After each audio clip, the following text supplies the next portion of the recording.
বনুর হঠাৎ করিয়া এতটাই শরীর খারাপ হইল আমরার আবার একদিনের লেগে থাইক্কা যাইতে লাগছে। আজকে সকাল থেকে একদম ভাল লাগেন না, গলা দিয়া ভাতও নামতাছে না। তো কের লিগে আজকে এমন অবস্থা, চলো এই ভিডিওতে শেয়ার করি। So hello everyone, good morning, welcome back to my new another video. তো আজকের মর্নিংটা কিন্তু আবার বাবার বাড়িতেই হইছে। তো আমরা শুক্রবার দিন মাসিমণির বাড়ির থেকে বাড়িতে আইছিলাম, কইছিলাম যাইমুগে পরের দিন, কিন্তু পরের দিন বনুর এতটাই শরীর খারাপ হইছে, এতটা পরিমাণে বুকে ব্যথা, বাড়ির পাশে হসপিটালে লইয়া যাওয়ার পরে ব্যথার ইনজেকশন দিছে, কিন্তু এটাই কোনো কাজ দিছে না। তারপরে ধর্মনগরে লইয়া যাওয়ার পরে অনেক টেস্ট কইরা প্রায় অনেকজন ডক্টর দেখাইয়া ফাইনালি যখন ধরা পড়ছে, ডক্টর নিজেই শক হইয়া গেছে। কয় আমার লাইফে এই নিয়ে 2 নম্বর পেশেন্ট।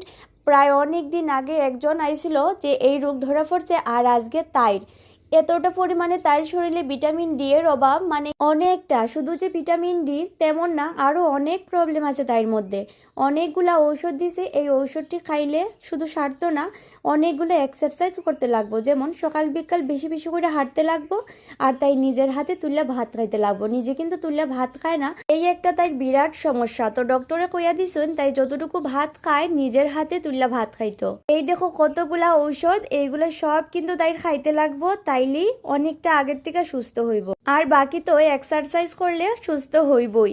তাই নিজে 2 দিনের লেগে অসুস্থ হইয়া আমরা সবাইরে অসুস্থ বানাইলিছে। তো তাই এই অবস্থা থেকে আমরা আর আমবাসাতে যাইতে পারছি না। আমরা তো শনিবারে যাওয়ার কথা ছিল, তো কি করবো, আজকে রবিবার, আজকে কিন্তু আমরা রওনা দিব আমবাসার উদ্দেশ্যে। আর গতকালকে শুক্রবারে বাজার আসলো যেহেতু, বাবু এই বাজার থেকে দেখো এখানে চকিয়া মাছ আনছুন। আমার বরের, রাঙ্গার আর আমার মার খুব বেশি প্রিয়, প্রায় সবারই প্রিয়, শুধু আমিই বোধহয় খাই না। তো এখানে আমার কাটার লেগে দিছেন, তো আমি কাইটা লাইছি। আর এইখানে শুরু হয়েছে বনুর ঔষধ খাওয়ার পালা। এক এক কইরা এক্ষণে সব ঔষধগুলা খাইতে লাগবো।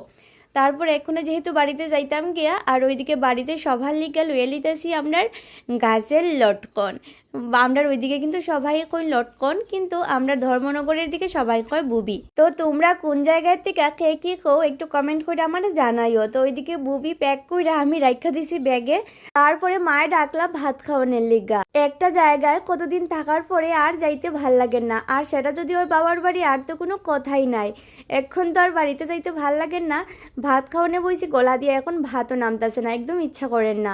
তো কি করবো, অল্প একটু খাওয়া দাওয়া কইরা লাইছি, তারপরে স্নান কইরা এখন ব্যাগ গোছাই লেতেছি। অনেক কিছু লইয়া লাইছি ব্যাগে, এখন তো ব্যাগের চেইনটাই লাগতেছে না। তো আমরা হুড়ুয়া থেকে দাদাভাইয়ের বাইকটা লইয়া যেহেতু আইছি বাড়িতে, এক্ষণে যাইমু দাদাভাইয়ের বাড়িতে বাইক রাখা, তারপরে যাইমগা বাড়িতে, মানে স্টেশনে দাদাভাইয়ে নিয়ে দিবা, আর ওইখান থেকে সোজা আমবাসা। এইবার ধর্মনগরে গিয়া প্রায় অনেক দিন থাইকা গেছিলাম